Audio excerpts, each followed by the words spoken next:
कर्नाटक में नए CM suspense खत्म करेंगे खड़गे। विधायक दल की बैठक, पार्टी अध्यक्ष को सौंपे गए फैसले का अधिकार। डीके शिव कुमार और सिद्धार्थ मय आज पहुंचेंगे दिल्ली। 18 मई को नए मुख्यमंत्री की ताजपोशी की है तैयारी। कर्नाटक चुनाव के बाद बीजेपी की बड़ी बैठक में तय होंगे चुनावी कार्यक्रम। चुनाव के लिहाज से सौंपी जाएगी जिम्मेदारी। मंत्री, सांसद, विधायक, जिलाध्यक्ष होंगे शामिल। लाडली बहना योजना के क्रियान्वयन पर सरकार का फोकस। सीएम शिवराज ने बुलाई बैठकें, कार्यक्रमों की तैयारियों की समीक्षा करेंगे। आज आएगा 5वीं और 8वीं का परीक्षा परिणाम। दोपहर 12:15 बजे स्कूल शिक्षा मंत्री इंदर सिंह परमार जारी करेंगे रिजल्ट। करीब 24 लाख विद्यार्थी हुए थे शामिल। पटना में बागेश्वर धाम का कार्यक्रम रद्द। अत्यधिक भीड़ और गर्मी की वजह से स्थगित हुआ पर्ची निकालने का कार्यक्रम। आतंकी हमले की आशंका के बाद बढ़ाई गई सुरक्षा। 17 मई तक चलना है प्रवचन। बलौदाबाजार, भाटपारा दौरे पर रहेंगे सीएम भूपेश बघेल। कई विकास कार्यों के भूमि पूजन, लोकार्पण कार्यक्रम में होंगे शामिल। सिंगारपुर के मावली माता मंदिर में करेंगे दर्शन।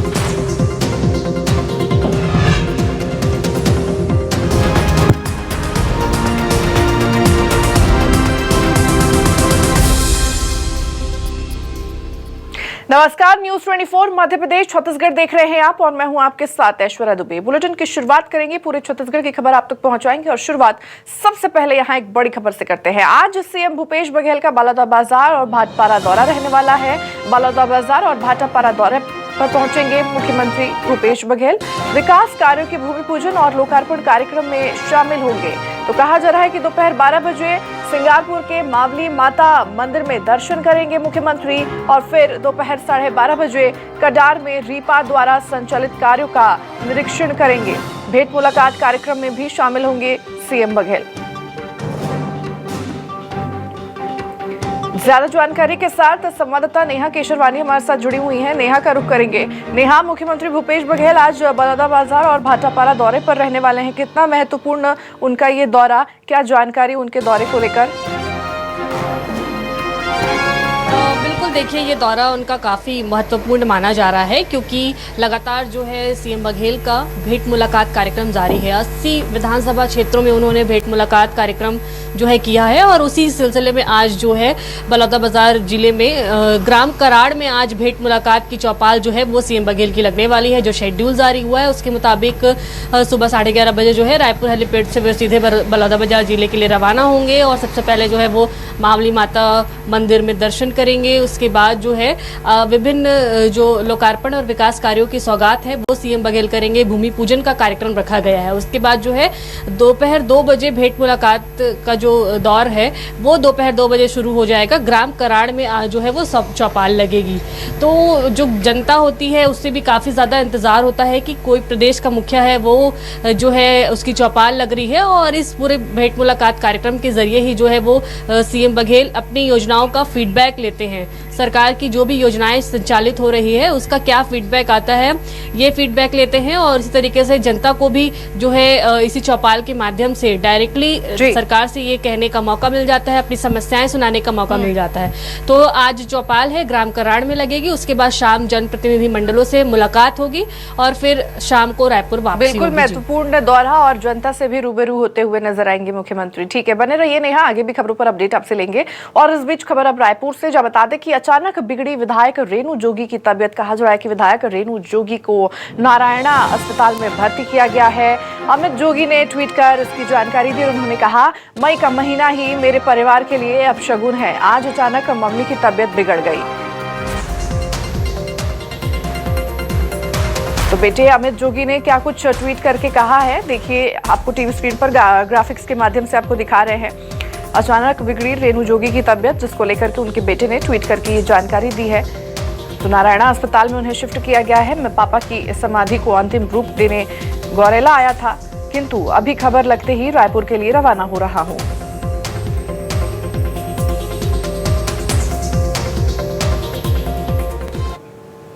और ज्यादा जानकारी के लिए संवाददाता रेणु माफ कीजिएगा नेहा हमारे साथ बनी हुई है। नेहा का एक बार फिर से रुक कर लेते हैं। नेहा, विधायक रेणु जोगी का तबियत जो है यहाँ पर खराब हो चुकी है। फिलहाल कहा जा रहा है कि अस्पताल में वो भर्ती हैं। क्या जानकारी अभी सामने निकल कर आ रही है? बिल्कुल देखिए, ये जो पूरी जानकारी मिली है वो अमित जोगी के ट्विटर हैंडल से ही मिली है और उन्होंने ही ट्वीट करके ये जानकारी दी है, चूँकि छत्तीसगढ़ के प्रथम मुख्यमंत्री रहे हैं स्वर्गीय अजित जोगी और उन्हीं की धर्मपत्नी है रेणु जोगी, जो कि विधायक भी हैं, और उन्हीं की तबीयत बिगड़ने की जो जानकारी है वो उन्हीं के बेटे हैं अजित जोगी। जनता कांग्रेस की जो कमान है वो उन्हीं के हाथ है और उन्हीं ने इसकी पूरी जानकारी दी है। फिलहाल उनकी जो तबीयत है वो अचानक बिगड़ी थी और उसके बाद देर रात ही उन्हें राजधानी रायपुर लाया गया था। यहाँ के निजी अस्पताल में फिलहाल उनका इलाज है वो अभी जारी है और जिस तरीके से उन्होंने ट्वीट करके ये जानकारी दी है कि देर रात जो है वो अपनी माँ से मिलने के लिए भी यहाँ पर पहुँचे हुए थे। तो फिलहाल अभी स्वास्थ्य यहाँ पर उनका खराब चल रहा है और फिलहाल इलाज अभी जारी है और क्या बातें सामने निकल कर आई है पूरी तरह से देखने बिल्कुल देखना महत्वपूर्ण है क्या कुछ डॉक्टर्स भी कहते हैं। और ठीक है, तमाम जानकारियां साझा करने के लिए और जुड़ने के लिए आपका बहुत बहुत धन्यवाद नेहा। और अब इस बीच खबर कोरबा से लेंगे, जहां बता दें कि 4 कब्जाधारियों पर बुलडोजर चला है। बुलडोजर से ढहाया गया है अवैध निर्माण। ग्रामीणों ने विरोध जताया और विरोध के बीच आपको बता दें कि कार्रवाई भी चलती रही। SCCL खदान के नजदीक सरकारी जमीन पर कब्जा कर रखा था। रलिया में SDM और पुलिस की संयुक्त टीम ने इसको लेकर के कार्रवाई की है। तो 4 कब्जाधारियों पर बुलडोजर यहां पर चला है। अवैध निर्माण पर बुलडोजर चलाया गया है। हालांकि जब ये कार्रवाई की जा रही थी तब ग्रामीणों ने इसका विरोध किया, लेकिन विरोध के बीच भी कार्रवाई यहां पर चलती रही और पुलिस की टीम भी वहां पर मौजूद थी।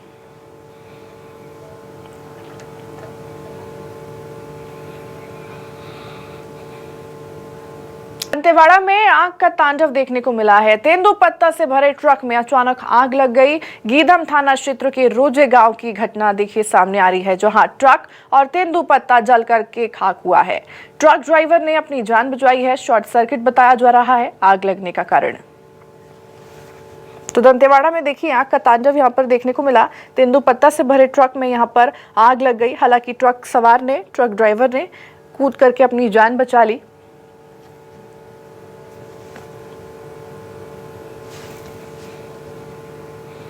कवर्धा से खबर सामने आ रही है। नेशनल हाईवे 30 पर खराब हुआ ट्रक खराब होने से लंबा जाम यहां लग गया। आवागमन में हुई बता दें लोगों को खासी परेशानी यहां पर हुई। सूचना मिलते ही मौके पर पुलिस की टीम भी वहां पर पहुंची है। तो नेशनल हाईवे 30 पर यहां पर ट्रक खराब हो गई थी, जिसके कारण लंबा जाम यहां पर देखने को मिला और लोगों को भी काफी ज्यादा यहां पर परेशानी हुई। आवागमन को लेकर के काफी ज्यादा लोगों को परेशानी यहां पर उठानी पड़ी और जैसे ही पुलिस को इसकी सूचना लगी तुरंत मौके पर पुलिस की टीम वहां पर पहुंची हुई है।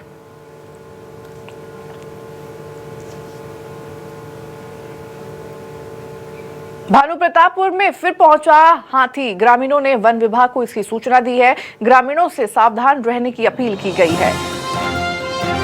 तो भानुप्रतापपुर में फिर से हाथी देखा गया है। हाथी पहुंच चुका है, जिसके बाद से आपको बता दें कि ग्रामीणों ने वन विभाग को इसकी सूचना दी है और वन विभाग ने ग्रामीणों से घर में रहने की ही अपील यहां पर की है।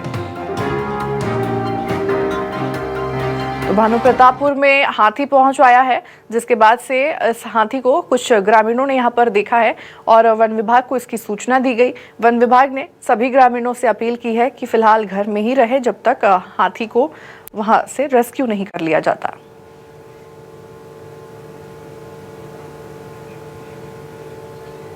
कोरबा से बड़ी खबर सामने आ रही है। बेकाबू कार पेड़ से जा टकराई। कार में सवार लोग बाल बाल बचे हैं। ओवरटेक करने के कारण ये हादसा यहां पर हुआ है और राहगीरों की मदद से वाहन में फंसे चालक को बाहर निकाला गया है और सूचना मिलने पर मौके पर पुलिस की टीम भी वहां पर पहुंची हुई है। तो बेकाबू कार पेड़ से जा टकराई, जिसके बाद आपको बता दें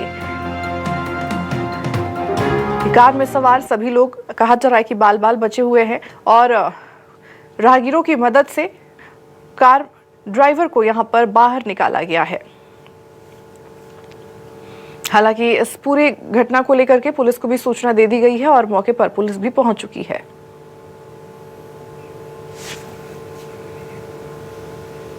देश भर में लूट की घटनाओं को अंजाम देने वाले गिरोह का राजधानी पुलिस ने पर्दाफाश किया है। पुलिस ने इस गिरोह के 4 सदस्यों को गिरफ्तार किया है। आरोपियों ने राजधानी में 4 चेन स्नैचिंग की घटनाओं को अंजाम दिया था।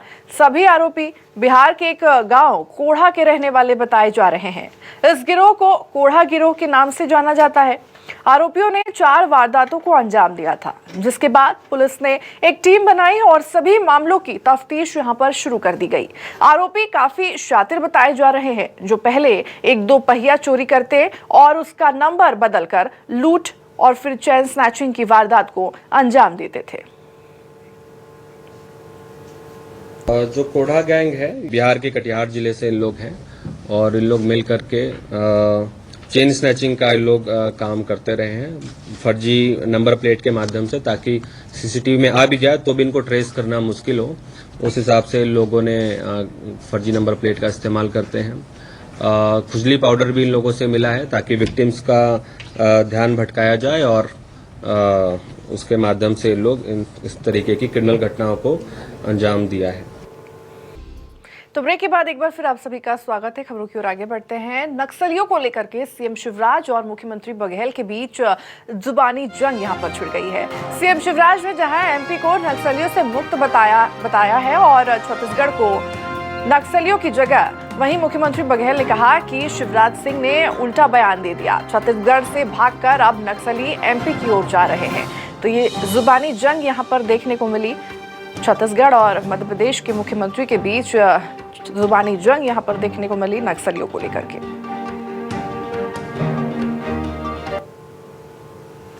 नक्सलवाद छत्तीसगढ़, महाराष्ट्र और मध्य प्रदेश की सीमा तक सीमित रह गया। पिछले साल ही आपकी जानकारी में है 8 नक्सलवादी मुठभेड़ में ढेर किए गए। शिवराज सिंह जी की कम है, वो उतनी ज़्यादा हैं, और ये जो नक्सलियों के जो दबाव पड़ा, हम लोग जो दबाव किए और इस कारण से इधर कान्हा की तरफ मूव किए हैं। और यदि वहाँ नहीं होते तो नक्सली की मारते कैसे थे, तभी तो हुआ ना। तो नक्सली अब प्रवेश कर रहे हैं, तो उल्टा बोल रहे हैं। दूसरी बात ये है कि ये बात सही है कि छत्तीसगढ़ में नक्सली सबसे ज़्यादा धीरे धीरे घट रहे हैं। और दूसरी बात ये है कि इसके जितने कमांडर हैं, जितने नेता हैं नक्सली के, तो छत्तीसगढ़ के है नहीं। ये तो छुपने के लिए आते हैं, चाहे वो महाराष्ट्र का हो, तेलंगाना को, चाहे आंध्र प्रदेश को, चाहे उड़ीसा को, वो यहाँ छुपने की जगह है और इस कारण से वो यहाँ आते हैं। रायपुर से खबर सामने आ रही है, जो बता दें कि प्रजापति ब्रह्मा कुमारी के कार्यक्रम में शामिल हुए सीएम बघेल नशा मुक्ति को लेकर के कार्यक्रम का यहां पर आयोजन किया गया था। नशा मुक्ति को लेकर सीएम बघेल ने बड़ी बातें कही हैं। नशा किसी के लिए फायदेमंद नहीं होता है। छत्तीसगढ़ में भी शराबबंदी की मांग हो रही है। केवल शराबबंदी से काम नहीं चलेगा, एक नशा बंद होगा तो लोग दूसरा नशा करने लगेंगे। नशा मुक्ति का अभियान चलाना चाहिए, केवल शराबबंदी का नहीं। तो प्रजापति ब्रह्मा कुमारी के कार्यक्रम में यहां पर मुख्यमंत्री भूपेश बघेल शामिल हुए और जहां उन्होंने शराबबंदी को लेकर के, नशा मुक्ति को लेकर के यहां पर अपना बयान भी दिया। उन्होंने कहा कि सिर्फ शराब बंद करने से कुछ नहीं होगा, सभी नशा यहां पर बंद करना होगा, क्योंकि एक नशा अगर कोई छोड़ेगा तो दूसरा नशा करने लगेगा। इसको लेकर के उन्होंने अपना बयान दिया है। मैंने शुरू की है, उन्हें मैं बधाई देता हूं। इस नशा मुक्ति कार्यक्रम में सभी लोगों को बढ़ चढ़कर हिस्सा लेना चाहिए, और न केवल हिस्सा लेना चाहिए बल्कि नशा छोड़ना भी चाहिए और छुड़ाना भी चाहिए, क्योंकि ये सामाजिक बुराई है और इस बुराई को हम सब मिलकर परास्त करें और स्वस्थ समाज की रचना करें। यही संकल्प आज के अवसर पर होना चाहिए। और मैं हमारे बहनों को बहुत बधाई शुभकामनाएं देता हूं। दुर्ग में कबीर पंथ भक्त जनों ने 2 दिवसीय विराट संत समागम समारोह का यहां पर आयोजन किया गया, जिसमें मुख्यमंत्री भूपेश बघेल मुख्य अतिथि के तौर पर इसमें शामिल हुए, जहां उन्होंने सदगुरु कबीर साहिब की मूर्ति पर दीप प्रज्वलित कर माल्यार्पण करते हुए कार्यक्रम की शुरुआत की। इस दौरान सीएम बघेल ने कहा कि संत समाज के मार्गदर्शक होते हैं। साथ ही सीएम बघेल ने कर्नाटक की जीत को लेकर कहा कि कांग्रेस मॉडल चला है, कांग्रेस हमेशा गरीबों किसानों की बात करती है।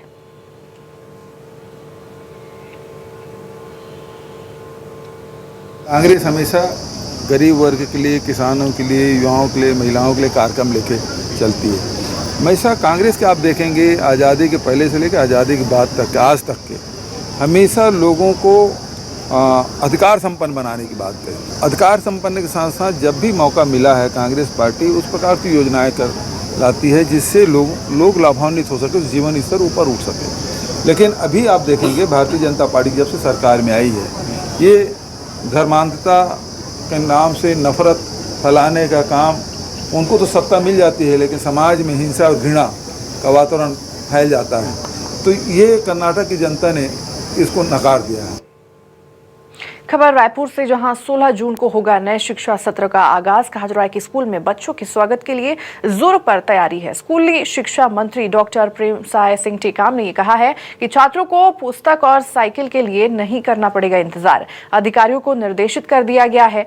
शाला प्रवेशोत्सव में विद्यार्थियों को दिया जाएगा पुस्तक और निःशुल्क शिक्षा के साथ निःशुल्क सामग्री भी वितरण किया जाएगा।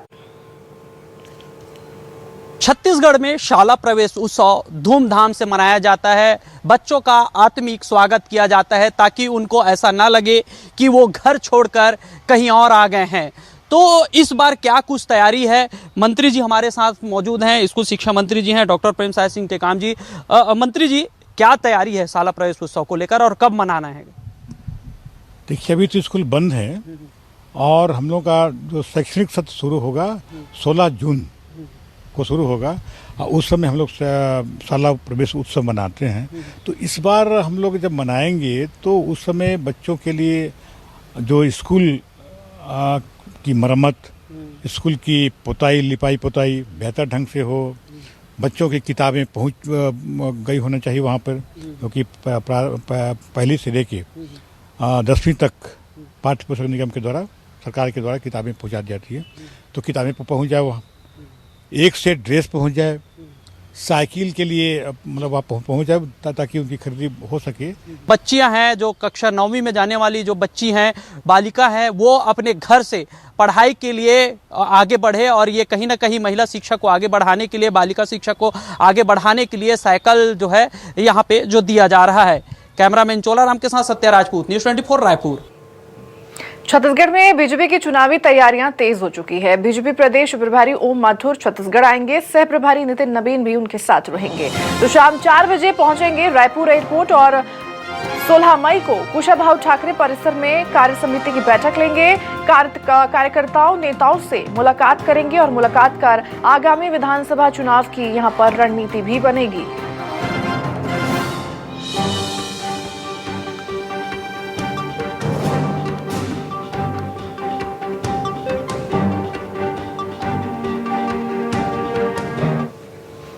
खबर रायपुर से, जहां नकली पुलिस बनकर ठगी करने वाले गिरफ्तार हो चुके हैं। पुलिस ने 3 आरोपियों को यहां पर गिरफ्तार किया है। आरोपी दिनेश यूपी में सीआरपीएफ में पदस्थ था।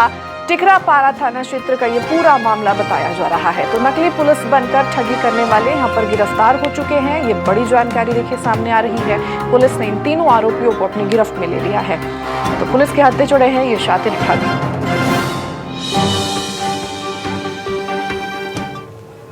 खबर जशपुर से, युवक ने पेट्रोल डालकर खुद को आग लगाई है। एक तरफा प्यार के चक्कर में युवक ने खुद को आग लगा ली। ग्रामीणों ने युवक के शरीर में लगी आग को यहां पर बुझाया है। गंभीर हालत में युवक को अस्पताल में भर्ती कराया गया है। अब मामले की जांच पड़ताल में पुलिस की टीम जुटी हुई है।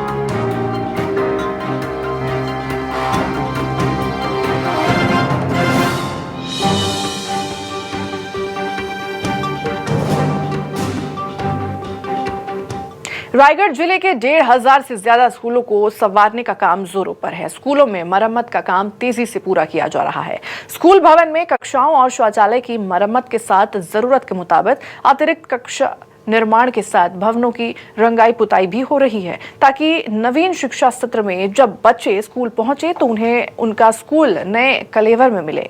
जिले में लगभग 1,500 से ज्यादा स्कूलों की मरम्मत की प्रक्रिया जो है वो चल रही है और इसके लिए मुख्यमंत्री स्कूल जतन योजना और डीएमएफ सीएसआर से मिलाकर करीब 130 करोड़ की राशि यहां पर खर्च की जा रही है। छत्तीसगढ़ में तापमान 40 डिग्री के पार पहुंच चुका है। प्रदेश में शुष्क हवा के कारण मौसम अब गर्म हो चुका है। जांगीर चांपा में बता दें कि सबसे ज्यादा पारा देखने को मिला, जो वहां 43.6 डिग्री यहां पर दर्ज की गई। तो वहीं राजनांदगांव का तापमान 42 डिग्री, मुंगेली का तापमान 41.9, दुर्ग में 41.6, रायगढ़ में 41.2 डिग्री यहां पर दर्ज किया गया। तो रायपुर का तापमान 40.2, बिलासपुर का 44.4 और जगदलपुर का 38 डिग्री तापमान यहां पर दर्ज किया गया। तो फिलहाल के लिए मेरे साथ इस खास बुलेटिन में बस इतना ही। मध्य प्रदेश और छत्तीसगढ़ की तमाम बड़ी खबरों के लिए आप देखते रहिए News 24।